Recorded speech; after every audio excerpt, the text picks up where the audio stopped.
Hoy vamos a ver la desintegración de Yugoslavia después de la Guerra Fría, segunda parte.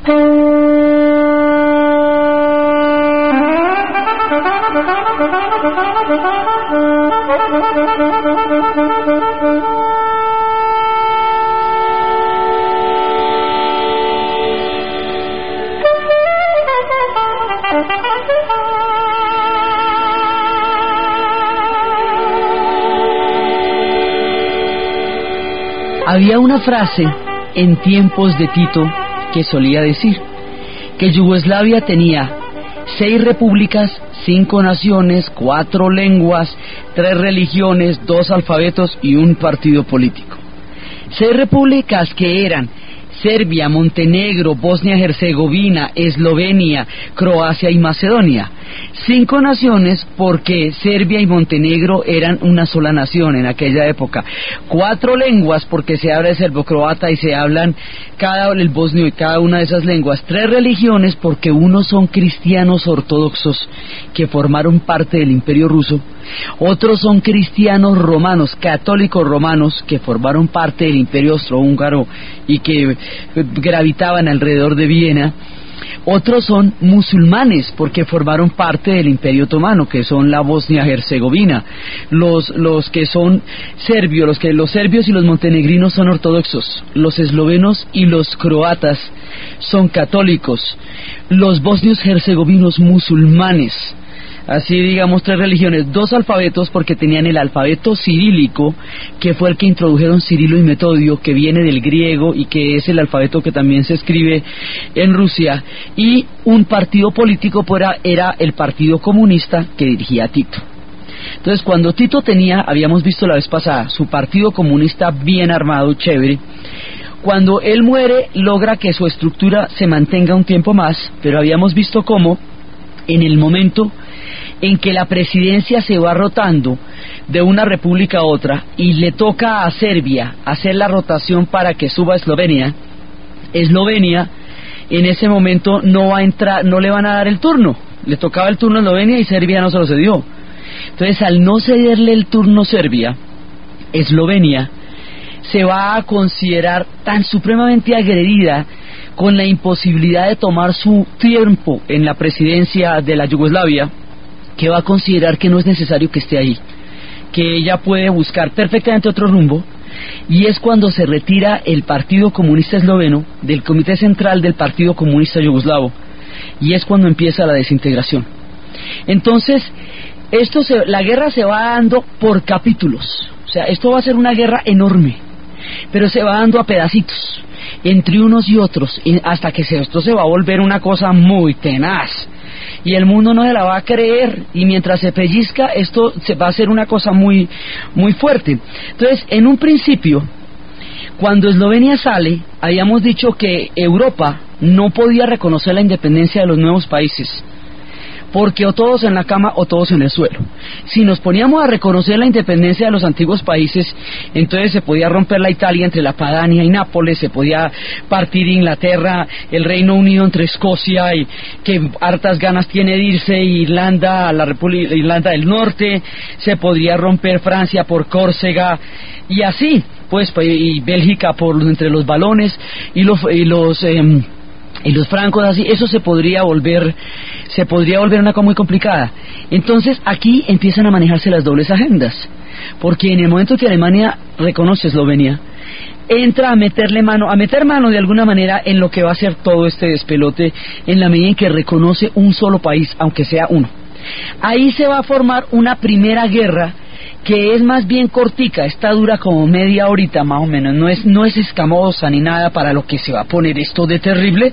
Esta es más o menos suavezonga, que es entre los serbios y los eslovenos, y esa guerra rápidamente va a llegar a un acuerdo, porque resulta que los eslovenos son la única nación, la única república de todas las 6 repúblicas que conformaban lo que se conoce como la antigua Yugoslavia, que tiene una homogeneidad racial, es decir, allí no había presencia de una población considerable de serbios, ni de croatas, ni de macedonios, ni de bosnios, sino que la mayoría de la gente que vivía ahí era básicamente eslovena. eso le va a dar un carácter único a la República de Eslovenia, porque no la va a mezclar en los asuntos de todas las demás repúblicas como sí le va a pasar al resto. Entonces por eso la salida de Eslovenia es más bien expedita. Ahí le hacen su guerrita como para que nadie se vaya sano tampoco, pero no es una cosa que uno se tire al piso, pues las demás iban a ser de dar alaridos. Entonces, primer round, Serbia-Eslovenia, sale suave ahí, se va a Eslovenia y ya ahí se fue Eslovenia y empieza la desintegración. Pero en esta, a pesar de que esta guerra no tiene un alcance, guerras chiquitas no hay, pero las hay mucho más grandes. A pesar de que esta guerra no tiene un alcance demasiado dramático, sí tiene un problema gravísimo. Y es que por esta, digamos, por esta confrontación que se va a dar entre Serbia y Eslovenia, ahí es cuando Serbia logra el control del ejército. O sea, ya Serbia tenía una buena parte del control del ejército de la antigua Yugoslavia, pero ahora con esta confrontación pues le echa mano a casi todo el ejército. Entonces esta guerra va a ser entre el ejército serbio y una cantidad de milicianos regulares, tropas irregulares que se van a formar espontáneamente y que van a estallar en una confrontación entre hermanos gigantesca, porque como este pueblo se montó alrededor de un super ejército para sacar a los alemanes durante la Segunda Guerra Mundial, y como la guerra de guerrillas fue la manera como se unificó la Yugoslavia para sacar a los ustaches, que eran los croatas en la época nazi, y para sacar a los nazis mismos y a los italianos, entonces aquí quedó un nivel organizacional militar rápido, eficaz y muy digamos fácil de organizar. Entonces esto se puede armar en segundos y la gente se puede poner a pelear en segundos, porque eran un pueblo ejército también, eran digamos un pueblo entrenadísimo, y durante todos los años de la Guerra Fría ellos estuvieron esperando una invasión de la Unión Soviética, así que mantuvieron el carácter militarista del régimen durante todo el tiempo en que existió la Yugoslavia de Tito. O sea que esta gente está armada y entrenada desde siempre. A la hora del tropel, pues se agarran todos con todos, y al agarrarse todos con todos, esto va a ser una guerra de hermanos, y las guerras de hermanos son las peores, por lo que no hay cuña que más apriete que la del mismo palo. Esto es una guerra de las cuñas del mismo palo, y va a ser un estallido muy tenaz, así que nos vamos a tomar el tiempo para ir explicando pedacito por pedacito, porque uno de los procesos más complicados es este, el de los Balcanes. Entonces ahí vamos suave.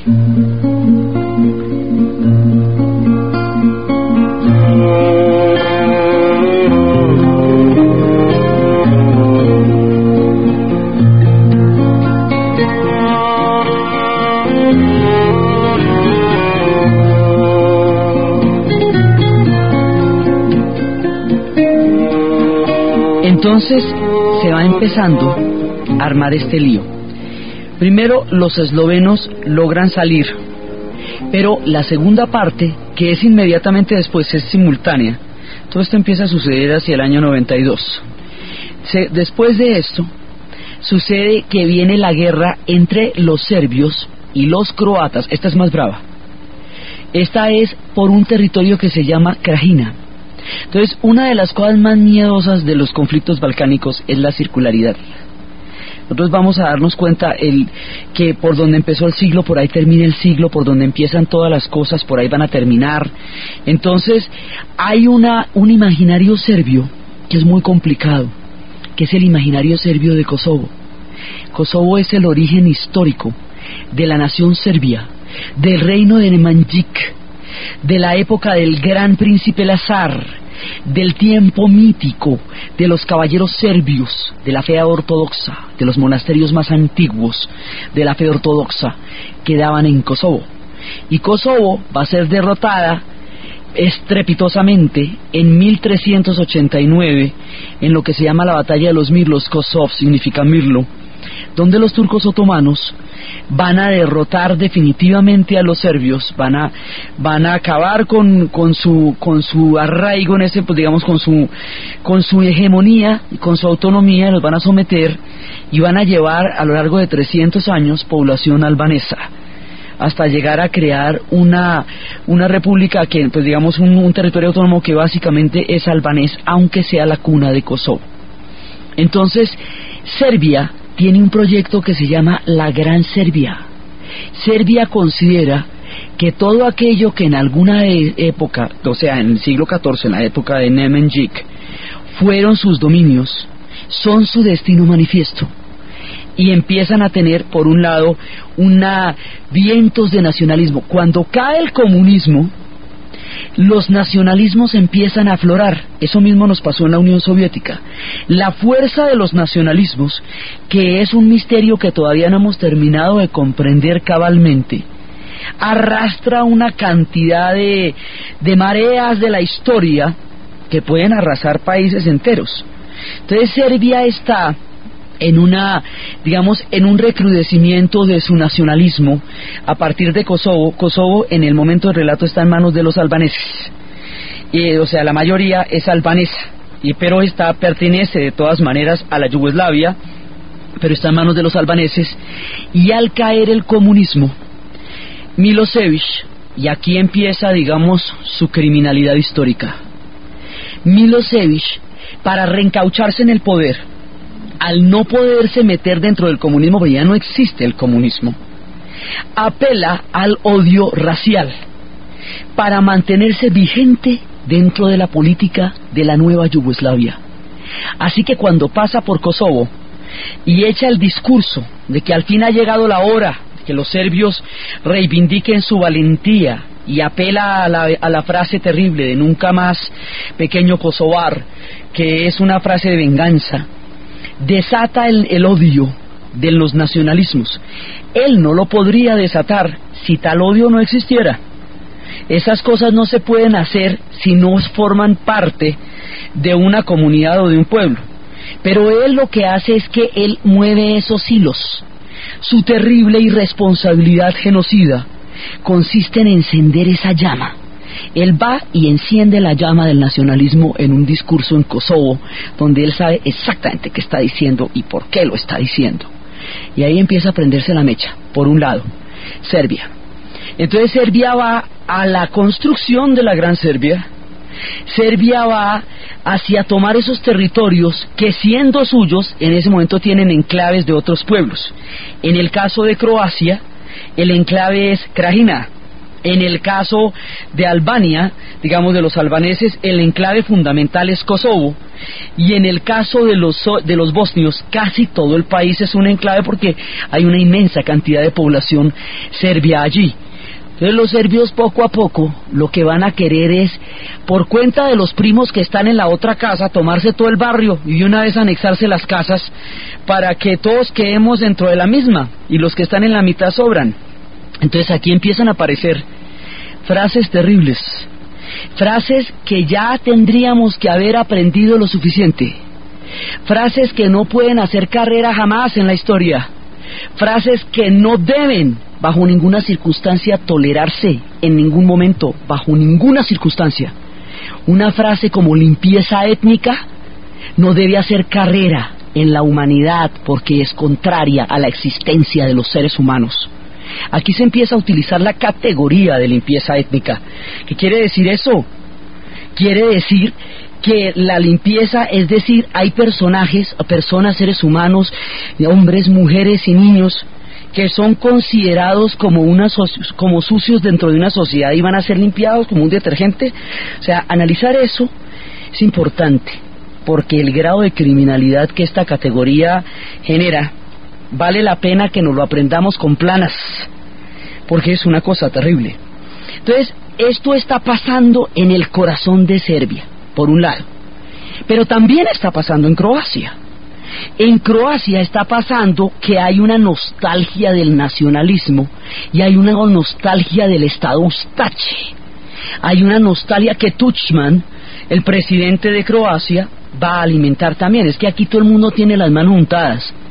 Entonces, en ese momento, cuando los croatas empiezan a utilizar los emblemas ustaches, cuando empiezan a cantar himnos nacionalistas ustaches, los serbios se paran de punta los pelos, porque recuerdan la gran matanza que los ustaches croatas hicieron contra los serbios durante la Segunda Guerra Mundial al haberse aliado con los nazis. Entonces ellos reviven uno de los más grandes fantasmas balcánicos, que fue la colaboración explícita de los croatas en calidad de Estado ustache con los italianos y con los nazis, o sea, con el fascismo de Mussolini, con el nazismo de Hitler, y cómo ellos hicieron una matanza enorme de serbios, y de ahí surgió la guerrilla Chetnik, que es la guerrilla de los serbios. Entonces, basta con que haya un eco de nacionalismo o un himno de nacionalismo en Croacia para que Serbia inmediatamente reaccione. Croacia se va a independizar. A Croacia la van a reconocer en Occidente sin problema, porque ella formaba parte del Imperio Austrohúngaro. Va por la misma filita de Eslovenia, o sea, sale Eslovenia, va Croacia detrás. No hay problema frente a Occidente para Croacia, pero Serbia sí considera que en Croacia ella está amenazada, entre otras cosas porque Krajina es un enclave serbio en Croacia, y al ser un enclave serbio en Croacia, y al estar los croatas cantando himnos nacionalistas, los serbios sacan el argumento de que no pueden estar seguros ni tranquilos de que sus compadres, su parche de Krajina, esté a salvo dentro de un proyecto independiente croata, con los tintes nacionalistas que en ese momento están empezando a verse, cuando todos los serbios quedarían encerrados dentro del país de Croacia, en ese lugar llamado Krajina. Entonces, por eso, para impedir que se vayan con Toy Krajina, y por el fantasma de los matanzas en la Segunda Guerra Mundial, por la cuenta de cobro que no se le ha pasado, porque no ha habido a qué horas irle a decir, Serbia ataca a Croacia. Segundo round. Esta ya es más brava. Ahí atacan a Croacia y estos se alcanzan a dar duro un ratico, pero los paran. Ahí en ese momento los paran. Hay una intervención, en ese instante hay una intervención de Naciones Unidas y los paran. Y les dicen, ustedes no pueden seguir peleando, pero en el momento en que los paran, Croacia se independiza, pero Krajina queda controlada por Krajina, por los serbios no logran el control de Krajina ahí. Eso todavía sigue siendo parte de Croacia. Luego el tema que había que solucionar no se soluciona en este primer pedazo. Entonces va al segundo round. El tercer round, porque eso queda, eso todavía queda ahí, queda en veremos. No se define la situación de Krajina, que era el enclave por el cual eso se van a meter los serbios. Acuérdense que los enclaves son parches, pedazos de su misma familia que viven en otras partes, en otras ciudades o en otros departamentos, y que por no por vivir lejos de su casa o de su barrio son menos parientes suyos. Entonces estos son serbios, serbio-croatas, o sea, serbios que viven en Croacia desde hace tiempo en el enclave de Krajina.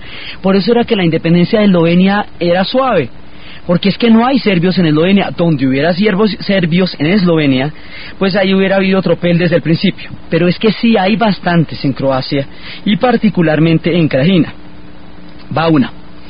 Luego viene ya el momento más duro, el momento más terrible, lo que va a detonar, que es, o sea, lo que va a convertir este conflicto en una cosa realmente terrible. Hasta aquí la para, la cosa está caliente, está tensa, heavy, pero todavía aguanta, eso, hasta todavía la podemos llamar un conflicto de baja intensidad. El mundo no le va parando muchas bolas a esto. Los Balcanes nunca fueron así como tan importantes para nadie. Decía Bismarck, en las épocas en que se estaba estallando el porvenir de los Balcanes antes de la Primera Guerra Mundial, que los conflictos de los Balcanes no valían los huesos de un granadero prusiano. Y también decía Churchill en la época que si algún día estallaba una confrontación de marca mayor en Europa, sería por un maldito problema en los Balcanes. Entonces, aquí todavía el mundo no les va parando bolas. Hay un cese, o sea, los obligaron a un cese al fuego, pero sigan ahí. El problema grave, lo terrible, lo verdaderamente abominable, lo que va a convertir esto en un crimen histórico de marca mayor, es cuando Bosnia-Herzegovina se va a independizar. Bosnia-Herzegovina es un estado multiétnico, es un estado donde hay gente de todas las demás repúblicas, y entre la gente que hay de todas las demás repúblicas de Yugoslavia hay 1.600.000 serbios. A esos es a los que vamos a llamar los serbio-bosnios.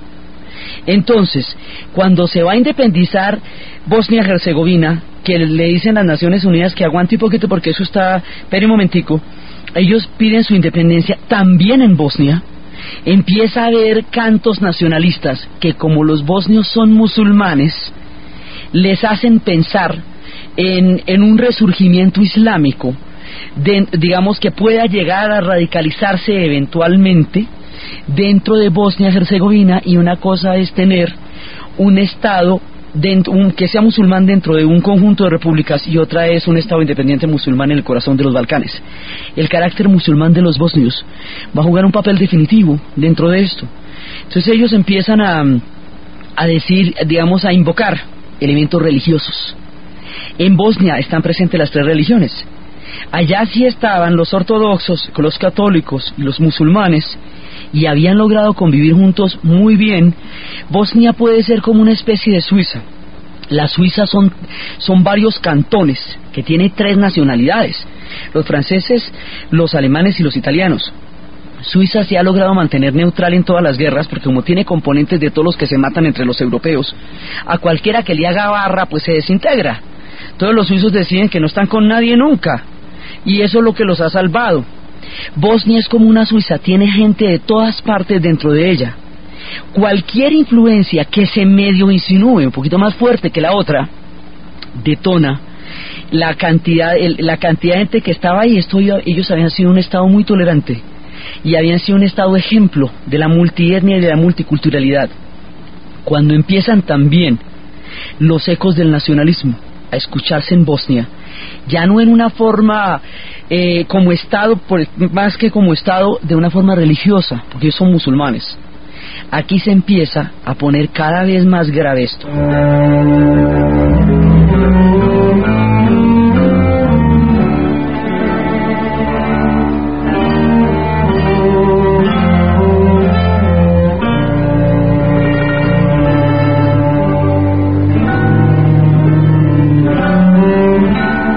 El 3 de marzo de 1992 es la proclamación de independencia de Bosnia-Herzegovina, y eso es lo que va a darle el carácter tan terrible que esta guerra va a tener. Inmediatamente después de que se disuelva la Unión Soviética, ¿se acuerda que estamos disolviendo la Unión Soviética en el 92? En el mismo momento en que se está rompiendo en pedazos, empieza a estallar la Yugoslavia. Y ese es el comunismo que se aleja, y los nacionalismos que florecen, y las religiones que empiezan de nuevo a tomar un lugar dentro de la jerarquía de los pueblos, porque el comunismo era el que proponía algo que de todas maneras desconocía los nacionalismos y desconocía las religiones. Entonces Tito los había tenido de las narices a todos, y el comunismo soviético los había tenido también de las narices a todos a la brava. A la brava, pero los tenía quietos en primera. Entonces, cuando el comunismo ya no está, que era lo que los unía a todos, todo lo demás los divide. Entonces, cuando Bosnia declara su independencia, en ese momento Serbia alega, lo mismo con Bosnia que alegó con Krajina, alega que los 1.600.000 serbios, o sea, los serbio-bosnios, no pueden tener garantías dentro de un estado musulmán independiente.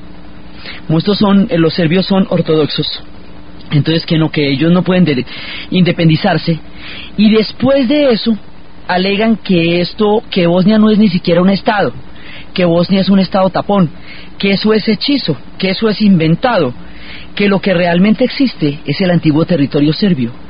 Y empiezan con el cuento de la limpieza étnica, la limpieza étnica es una palabra que significa genocidio, muerte, exterminio, terror, sangre y odio. No es un eufemismo, es una fatalidad y es una criminalidad. Entonces la limpieza étnica es empezar, primero empiezan a concentrar a los bosnios, primero empiezan a acercarlos por hambre, empiezan a ponerles bombas en donde está la comida, y en los edificios, para que salgan a las plazas. Primero empiezan a ponerles las bombas en los edificios, luego se las empiezan a poner en los puestos de comida, luego los sacan hacia las plazas y en las plazas los bombardean, luego los empiezan a meter en campos de concentración para que empiezan a morir de hambre, Y va a empezar uno de los episodios más criminales después de terminada la Segunda Guerra Mundial. Una de las cosas más terribles, de las lecciones históricas menos aprendidas, el sitio de Sarajevo.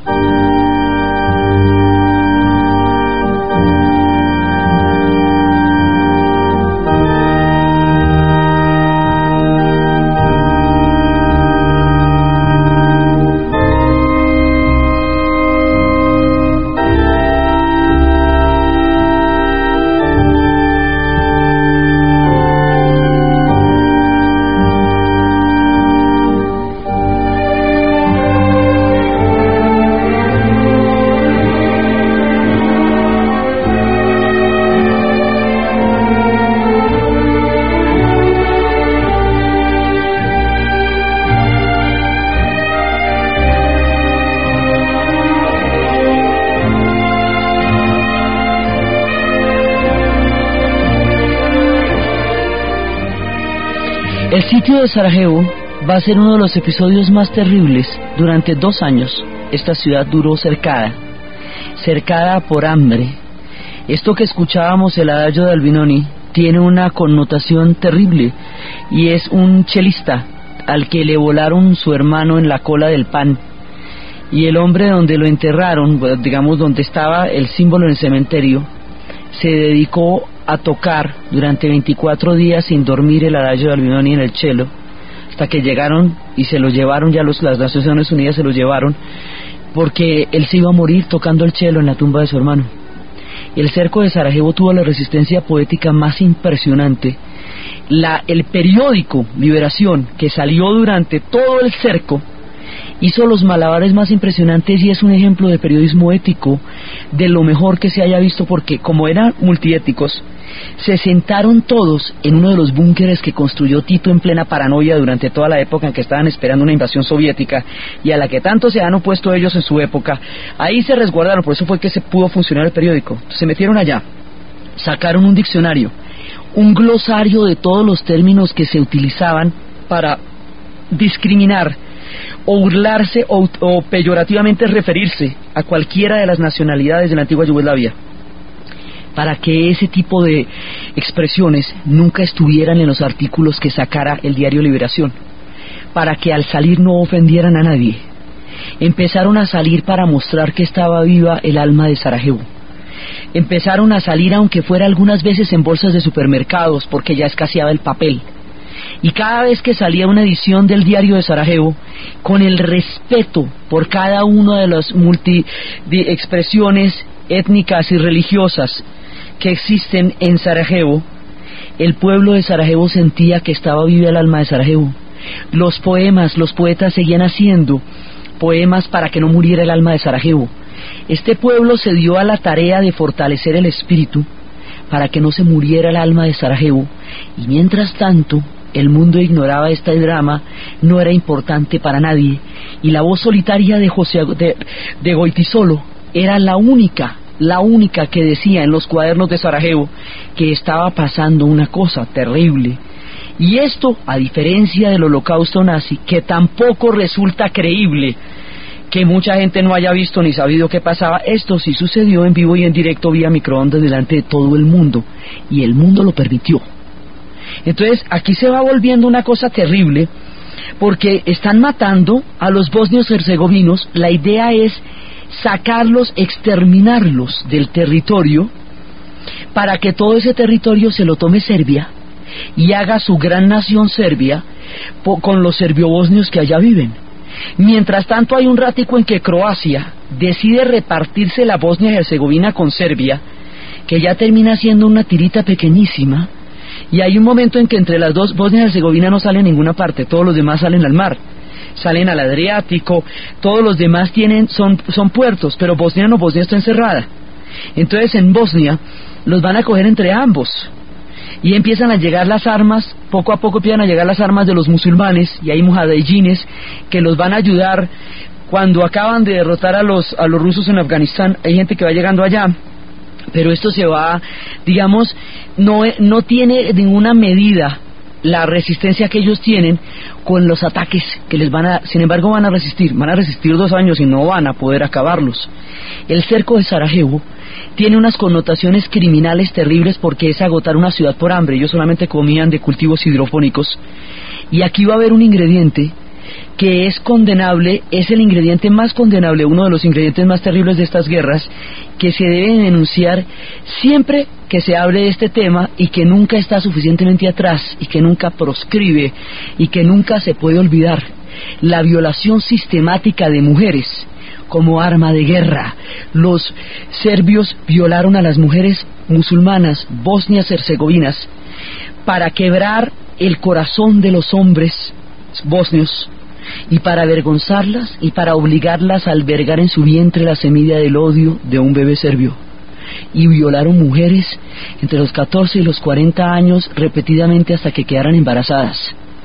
Y la violación como arma de guerra es uno de los crímenes más terribles, porque además es un crimen de género, es un crimen contra las mujeres por el hecho de existir, y es para destruir el corazón de los hombres. Muchas mujeres no volvieron porque avergonzadas no aparecieron jamás. Entonces aquí se va creando una cosa que la comunidad internacional no interviene. Alemania, porque tiene rabo de paja al reconocer a Eslovenia, y empezó el desorden. Entre otras cosas porque los alemanes, como los habían invadido durante la Segunda Guerra Mundial, queda mal visto. Italia no puede asomar los narices por allá. ¿Qué iba a hacer allá si ellos armaron el tierrero durante la primera? Bueno, en la segunda también armaron fundamentalmente tierrero, en la primera y la segunda sobre todo. Europa no interviene. Europa está componiendo su bonita unión, están todos contentos, todo les está funcionando, y aquello que pasa en el patio trasero no lo quieren ni mirar, les trae malos recuerdos. Sarajevo fue la ciudad donde se dio el atentado contra el archiduque que desató la Primera Guerra Mundial. Por eso es que la circularidad de este conflicto es pavorosa, porque es por ahí donde empieza, por el asesinato de Sarajevo, y va terminando el siglo XX con el problema allí donde empezó, en Sarajevo. Y lo mismo empieza con la Revolución de Octubre en 1917 y termina con la desintegración de la Unión Soviética, lo que llamamos el siglo XX corto. O sea, es en estas áreas donde se mueve el siglo XX. Entonces la comunidad internacional no interviene. Los Estados Unidos considera que ese no es su tema. Bush acaba de ganar la guerra de Irak, está en ese momento tranquilito, y entonces como que, no, mejor dicho, si Europa no interviene, pues Estados Unidos no considera que ese sea su tema. Al tener Milosevic la seguridad de que nadie va a intervenir, allá no hay petróleo, hay montañas, una guerrilla brava, hay pueblos de segunda mano, son musulmanes. Si fueran católicos de pronto hasta intervienen, pero esto sin montañas, sin petróleo, con montañas, con guerrilla, musulmanes, pues los dejan morir, y los dejaron morir. Entonces nadie va a intervenir. Milosevic dijo, bueno, aquí, mejor dicho, aquí yo puedo hacer lo que quiera. Entonces Milosevic como presidente de Serbia, y hay 2 personajes que van a encabezar el genocidio, que todavía están libres 10 años después, que son Mladic y Karadzic, que son los jefes de las tropas serbio-bosnias, es decir, los que directamente hicieron las matanzas. Y aquí empiezan los horrores. Srebrenica, donde mataron 8.000 personas, y las Naciones Unidas quedaron como rehén. Los cascos azules holandeses contemplaron inermes la matanza de 8.000 personas, y nadie hacía nada, y la comunidad internacional no hacía nada, y la ONU, en una de sus peores crisis, que las ha tenido bravas, no hacía nada, y nadie era capaz de hacer nada, y moría Sarajevo. Y la gente de Sarajevo decía que ellos esperaban mirando hacia las montañas, mirando hacia el cielo donde llegaba la ayuda, y la ayuda no llegó, y no llegó, y ellos decían, nadie nos va a ayudar, y los dejaron morir. Entonces esto fue una cosa absolutamente, digamos, el conflicto de los Balcanes va a alcanzar la proporción de horror, es por lo que pasa en Sarajevo, es por el episodio de Bosnia-Herzegovina. Las confrontaciones con Eslovenia y las confrontaciones de Croacia no alcanzan a tener un nivel de tragedia, aunque todo el mundo comete crueldades como este, porque es que esto sí se parece al holocausto nazi. Esto es una limpieza étnica, es una destrucción de un pueblo, o sea, es un proyecto de un pueblo que implica la desaparición y el exterminio de otro. para que exista la Gran Serbia, va a desaparecer Bosnia-Herzegovina, y sistemáticamente los empiezan a matar. ¿Que no tienen la infraestructura de los nazis? No, o sea, no tienen todas esas cámaras de gas, no, ni todo ese billete, ni nada, todo les toca a lo bestia.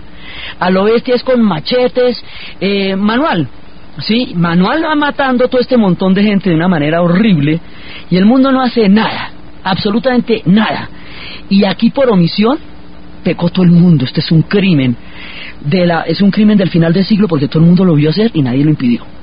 Ahí hicieron un estado, no pudieron quebrar a los bosnios, pero hicieron un estado, una especie de estado hechizo, que era un estado serbio-bosnio al interior de Serbia, de Bosnia-Herzegovina, y un momento en que Bosnia-Herzegovina ya quedaba una telita. Entonces así no se podía hacer ninguna paz. Entonces hay un momento que esto se va complicando, y se va complicando y va siendo escandaloso. Termina la era de Bush papá y empieza la era de Clinton, y a Clinton sí le empiezan a decir, oiga, métase ahí. Pues si no se meten los europeos, dice, pero es que si no se mete nadie, esto va a desaparecer. Entonces hay un punto, pero ya han pasado 2 años, hay un punto cuando ya se hace imperiosa una intervención, porque ya nos vamos a poner en el dilema en que la comunidad internacional no puede impedir los genocidios. Aquí tenemos un problema muy grave. Ni en Ruanda, que pasó en el 94, ni en Bosnia-Herzegovina se pudo evitar un genocidio. Ni las 900.000 personas que murieron en abril en Ruanda, los tutsis a manos de los hutus, ni el pueblo de Bosnia-Herzegovina cercado en Sarajevo por los serbios pudieron evitarse. La comunidad internacional no tiene ni cómo evitar los genocidios, ni con qué criterios juzgarlos. Y eso todavía, 10 años después, no lo tenemos claro. Todavía en los procesos, en los juicios que se están haciendo ahora por los crímenes de guerra en Yugoslavia, todavía no tiene una propuesta de la comunidad internacional que sea capaz de evitar en primera instancia, o de por lo menos juzgar y castigar realmente a los que han cometido los genocidios. Esto es un tema que la historia nos debe, porque todavía no tenemos esto claro. Entonces viene todo este episodio, y este episodio es lo que va a degradar esta guerra, y es lo que va a hacer que el mundo mire con horror como cuando todo lo demás va funcionando, cuando cae el apartheid, cuando se consolida la Unión Europea, cuando empiezan los acuerdos de Oslo, o sea, cuando empiezan a funcionar todas las cosas, aquí sucede semejante tragedia tan aterradora, y a nadie le importa, porque en el 92 como en el 14 los conflictos de los Balcanes no valen los huesos de un granadero prusiano. Ese es, digamos, el patio trasero de Europa, porque también en Europa hay un tercer mundo. Dice, ya en ese momento eran los Balcanes, ahora se han recuperado muchísimo 10 años después, pero en ese momento nadie miraba para allá, y en el medio de la tragedia se hundía en el destino más aterrador y sangriento el mundo de Bosnia-Herzegovina.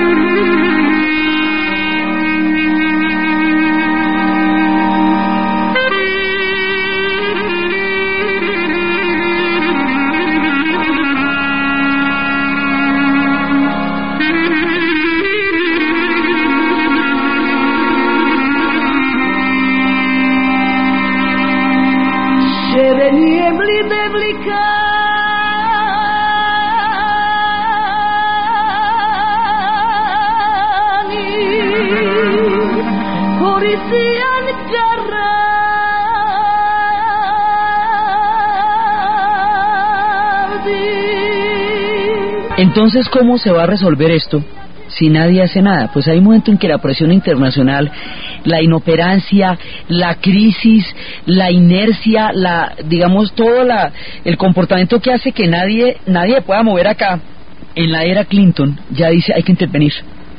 Estados Unidos, que no quería meterse en Europa, ya había terminado todo el tema de la Guerra Fría, estaban otra vez en lo suyo, frescos y unipolares.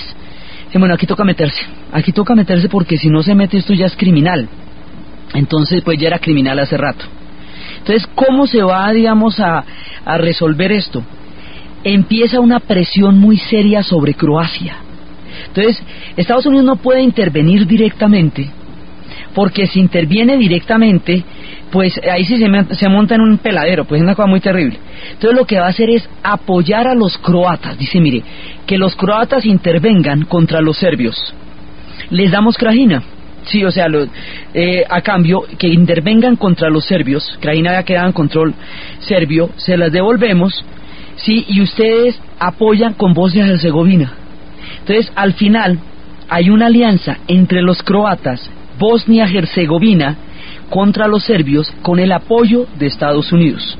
No con la intervención, sino con el apoyo de Estados Unidos, y eso es lo que va a cambiar la correlación de fuerzas, y es lo que eventualmente va a llevar a que los bosnios puedan existir, o si no, los bosnios no estaban contando el cuento, o si no, ellos decían que los serbios les habían enseñado el odio, y entonces los serbios empiezan a retroceder, de aquí para adelante empiezan a retroceder, y ya, pero ya es hasta el 14 de septiembre del 95, hasta el 14 de septiembre del 95 levantan el cerco de Sarajevo. ¿Se imagina lo que fue eso?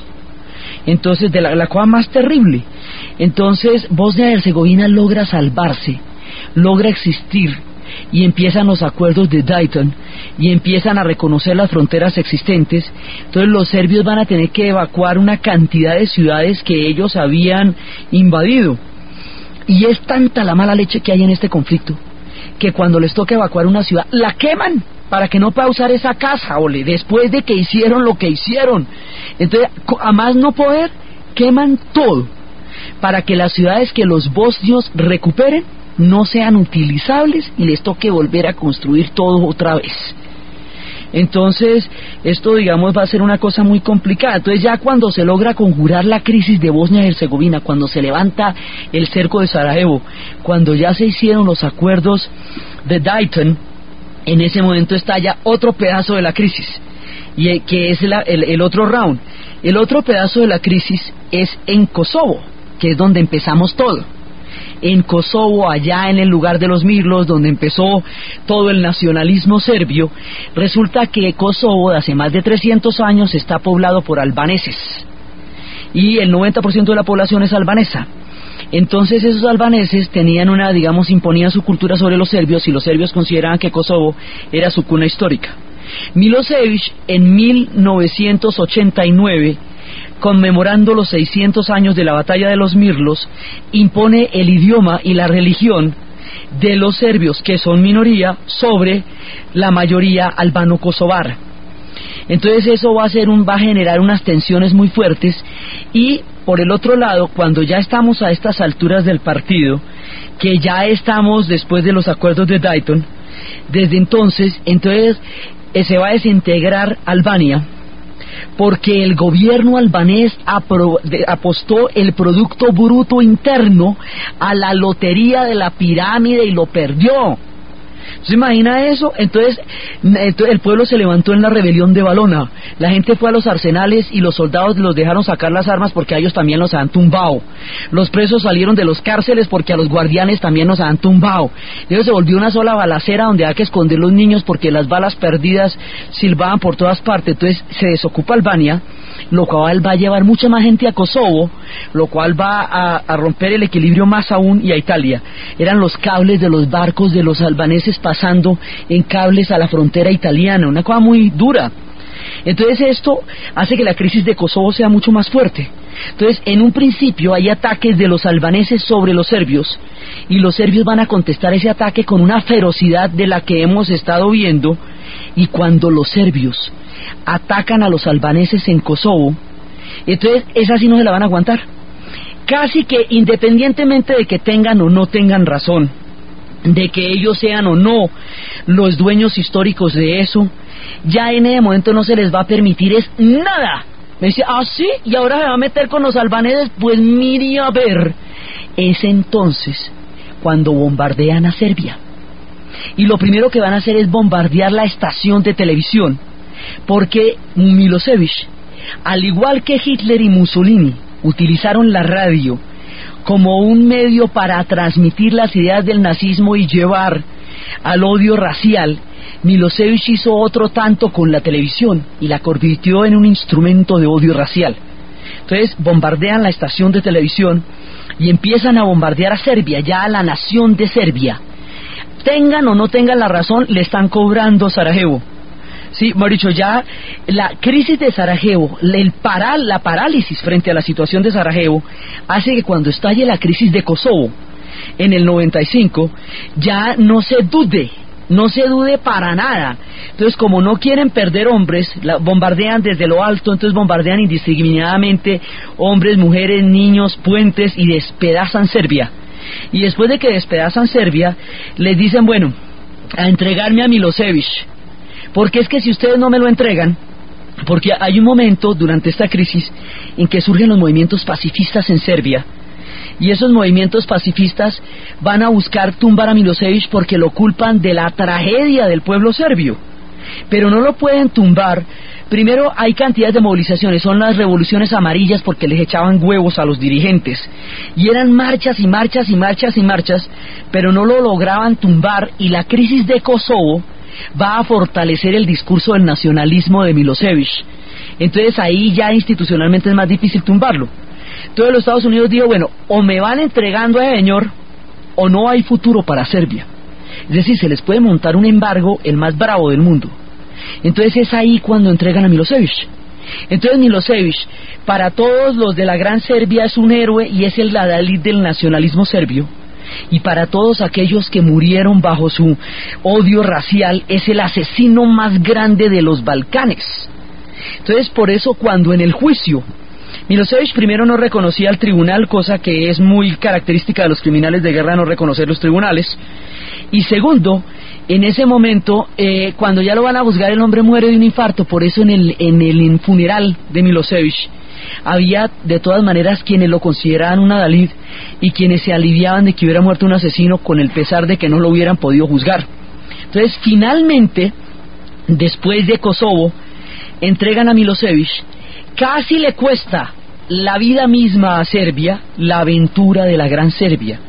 Un poco análogamente a lo que le pasó al Tercer Reich, este proceso racista y expansionista que Serbia emprendió, casi le cuesta el pellejo como nación. Ellos quedaron destruidos, despedazados, estigmatizados y en una situación muy delicada. Y durante la siguiente década, los Balcanes duraron reconstruyéndose. Finalmente se hizo esa paz. Los fantasmas no están del todo conjurados, nunca están del todo conjurados los fantasmas balcánicos, pero ya tiempo después estas naciones se han reconstruido. Serbia y Montenegro se rompieron. La última vez que Serbia y Montenegro tuvieron una misma bandera fue en el Mundial de Fútbol del 2006, donde clasificaron juntos, pero para la época en que jugaban los partidos ya las dos naciones se habían roto, así que hubo un momento en que las naciones solo existieron en el uniforme de los jugadores de Serbia y Montenegro durante el Mundial. Ya no existe Serbia y Montenegro. Croacia reconstruyó su belleza hasta volver a ser la perla del Adriático, que una vez fue y es una nación pujante que en el 2008 va a entrar a la Unión Europea y logró salir adelante. Serbia lame sus heridas y está saliendo poco a poco. Bosnia-Herzegovina sobrevivió al embate más duro que la historia le ha dado. La Yugoslavia volvió en antigua Yugoslavia, ya no existe porque hubo un momento en que Serbia y Montenegro eran Yugoslavia. Habían tomado el nombre de la antigua nación. Ya no existen ni Serbia ni Montenegro. Yugoslavia ya no está en ninguna parte. Ahora existen las antiguas naciones, lo que es Eslovenia, Croacia, Serbia, Montenegro aparte, Bosnia-Herzegovina, Macedonia, que tiene sus líos porque cuando Macedonia se quería llamar independiente tenía el mismo nombre de la Macedonia griega, y los estandartes de la tumba de Filipo de Macedonia. Entonces los griegos dijeron: nos están robando nuestra historia, y ahí casi hay otra, pero no alcanzó a estar. Los fantasmas balcánicos se conjuraron, pero nos han dado una lección terrible y nos asomaron al corazón de las tinieblas, y siempre hay que estar mirando que estos fantasmas no salgan cuando las épocas se hacen más adversas.